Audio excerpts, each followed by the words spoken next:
Right, section 3.3, number 17. Here we are given a long division problem, only this one has a non-linear divisor. Okay. The questions we're going to ask at every step along the way will be identical to the ones where we had the linear divisors, but our remainder term might have an x in it. It just has to have a power less than the square that we have in our dividing term. So let's set it up the way that we did the others. We're dividing by 2x squared plus 1. The thing we are dividing is our 6x cubed plus 10x squared plus x plus 8. All right. When we're doing this division, we always ask the same question at each step. What do I need to do to my initial term in the thing we were dividing by to get the leading term for what's left of our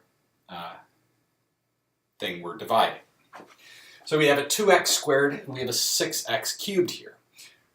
Well, I need to multiply by a 3 to make the 2 into a 6. I need to multiply by an x to make the x squared into x cubed. Alright, so now I take my 3x and I multiply both of my pieces. 3 times 2 is 6. X times x squared is x cubed. 1 times 3x is 3x. Now, we put the 3x underneath our x column. Okay? Now, we are now subtracting these things. So, this is a plus, I needed a minus. This is a plus, I needed a minus. Okay, so that's one way of doing it. All right, well, 6x cubed minus 6x cubed is 0, so that term goes away. The 10x squared I'm going to pull down, because I'm going to need that next. And my x minus 3x is a minus 2x. Okay? So, I'm going to pull down my 8, and this is the next thing we're going to need, is that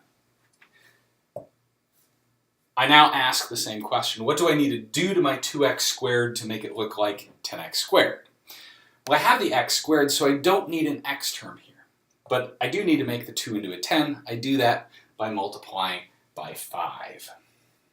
I suppose I'll put the 5. Well, I'm doing it to this term, so let's put the 5 there. All right, so 5 times 2x squared is 10x squared.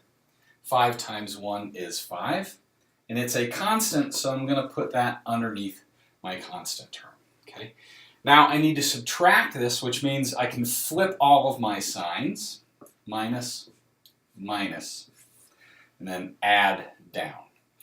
10x squared minus 10x squared is 0, so that goes away. Minus 2x, I don't have anything in the x column here, so it's going to give me a minus 2x. 8 minus 5 is 3. So my remainder here is minus 2x plus 3.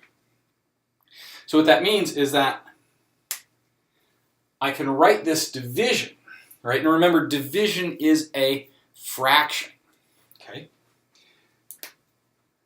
I certainly need this piece, and I'm going to need my remainder. My remainder is going to end up going on top of my divisor here, okay?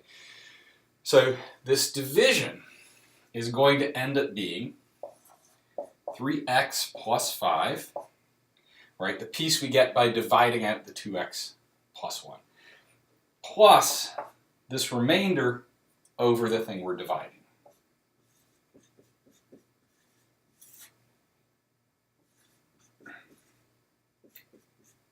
Okay? All right. So this is the same thing as this cubic divided by that quadratic. If you are interested, you can graph them and see that the graphs end up being identical. Click.